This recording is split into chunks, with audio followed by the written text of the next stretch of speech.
It's Monday, time for this week's Hardball Power Rankings. Who's showing power in this presidential race? Who's not? Let's play Hardball. Good evening, I'm Chris Matthews, and welcome to the Hardball Power Rankings. The first person showing power this week, Barack Obama. Breaking news tonight, he's leading a new poll of Iowa voters with 30%. And look at that back and forth over the Bob Novak column this weekend. Obama grabbed it and threw it right into Hillary Clinton's face. He's showing he's not afraid to fight. He also changed the subject after last Thursday's debate when some critics said he didn't fight hard enough and botched that question about driver's licenses for illegal immigrants. Also showing power this week, the Republican nominee, whoever it is, because the fights that are following frontrunner Hillary Clinton on the Democratic side aren't going away. I say that because this week I saw that her Democratic rivals are going to hit her with all they've got. That includes the character issue. Watch John Edwards going at her in Las Vegas and her response. She says she will turn up the heat on George Bush and the Republicans. But when the crucial vote came on stopping Bush, Cheney, and the neocons on Iran, she voted with Bush and Cheney. And the most important issue is she says she will bring change to Washington while she continues to defend a system that does not work, that is broken, that is rigged, and is corrupt. Corrupted against the interest of most Americans, and corrupted. I don't mind taking hits on my record, on issues, but when somebody starts throwing mud, at least we can hope that it's both accurate and not right out of the Republican playbook. Because what I believe is important is that we put forth what we stand for. When Senator Edwards ran in 2004, he wasn't for universal health care. I'm glad he is now. But for him to be throwing this mud and making these charges, I think really detracts from what we're trying to do here tonight. We need to put forth a positive agenda for America, telling people what we're going to do when we Senator Edwards, we're going to give you a chance in a second. White House. Well, what happens in Vegas doesn't stay in Vegas. When John Edwards or Barack Obama call her tactics dishonest, corrupt, or the old way of Washington, don't be surprised if television ads next year remind voters of just that, no matter who the Republican nominee is. Who else is showing power this week? Rudy Giuliani, the national poll leader for the Republican nomination. He showed power by calling the Judith Regan, Bernard Carrick story gossip and keeping his sights set on Hillary Clinton. A renewed push in Iowa and a triumphant stroll through NASCAR Nation also showed him walking and talking like a winner. But mainly it's because Mike Huckabee is starting to steal Mitt Romney's magic out in Iowa. That's right. Mike Huckabee is showing power out in that first caucus state. The new CBS New York Times poll showed him closing in on Mitt Romney for a real fight in Iowa. He's in the 20s now, and the poll showed that people just plain like the guy. Who's not showing power this week? Hillary Clinton.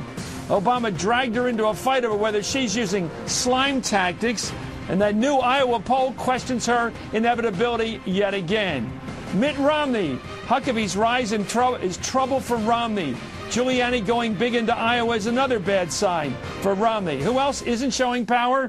Fred Thompson. He's another victim of Huckabee in Iowa, but he's also trending downward in New Hampshire and in South Carolina. His campaign boasted about the national right to life endorsement last week, but is there any life in his campaign? Chris Solis is the author of The Fix for TheWashingtonPost.com. And Roger Simon is the chief political columnist for Politico.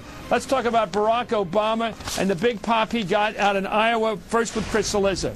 Well, you know, Chris, I think everyone's going to see this tomorrow and think, wow, Barack Obama 30, Hillary Clinton 26. Now, pollsters will tell you, well, the statistical margin of error and not all that much has changed. Baloney. This race is about perception. And if people perceive Barack Obama as surging in our poll, this is the first Iowa poll I've seen of late, certainly in months, that shows Barack Obama ahead. That is very important. Remember, the biggest argument in Hillary Clinton's favor is that she is inevitable, that she's going to win this nomination no matter what. Well, when polling starts to come out that shows Barack Obama ahead of her, that argument really goes to pieces. Roger Simon, your thoughts? It's a good poll for Barack Obama. In the last poll, when Hillary was ahead, Barack Obama's people told the press, look, this is her ceiling. She's not going any higher than this. We're at our floor. We are going higher. And now, 4 months later, they've done that. Now, having said that, let me just add a little bit of a caveat about polling in Iowa. It's tough. When people in Iowa tell you they're likely caucus goers, they mean it when they say it, but they also mean that if I can't get a babysitter that night, if it's snowing that night, if I got to take my daughter to ballet practice that night, or there's something good on television that night, I'm not going to go out and stand around in a high school gym for 3 hours and indulge in the caucuses. So it is a tough state to poll in, but it is better to be up in a poll in Iowa than down in a poll in Iowa. Well, let's take a look at these numbers. I got the internals in this poll, some of the character questions. On honesty and trustworthy, Obama's at 31, Hillary's at 15. He's beating her 2-1 on honesty and trustworthiness. On who understands our problems, and this is about a Clinton, he's beating her 30-20. And this is even bigger. Do you want a new direction and new ideas, or do you want strength and experience?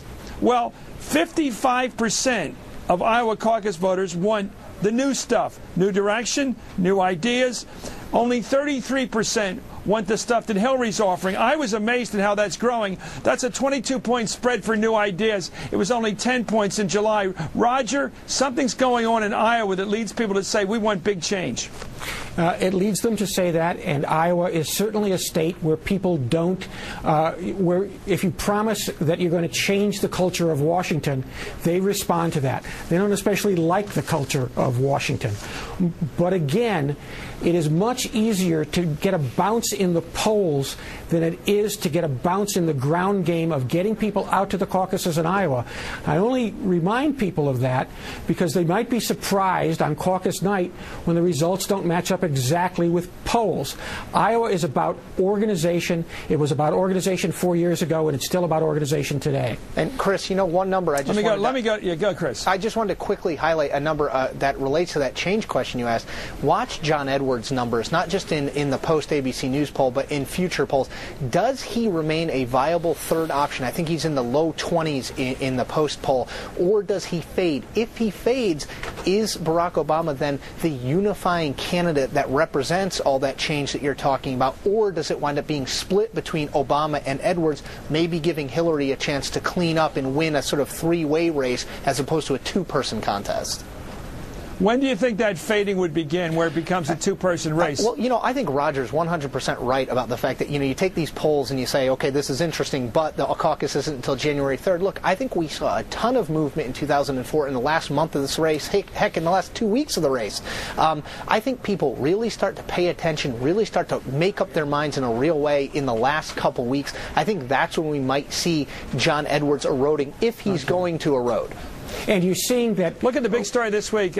Here's the big story. I got to show you this story. Here's a clip from yesterday, Sunday, of Barack Obama going after Hillary Clinton over that Bob Novak story over the weekend that talked about some kind of dirt the Clinton people have on Barack. The Clinton campaign didn't come out and deny it initially. I mean, it would have been great if we had just sat back and they'd indicated it wasn't true. This is a syndicated columnist who is carried in the Chicago Sun-Times, among other newspapers. And no, I wasn't indicating that Mike was with the Sun-Times, but the point is that these kinds of things get wide circulation, and we've seen how stuff starts, and if you don't nip it at the bud, then it ends up growing. And you know, we want to make sure that everybody understands I don't play this stuff.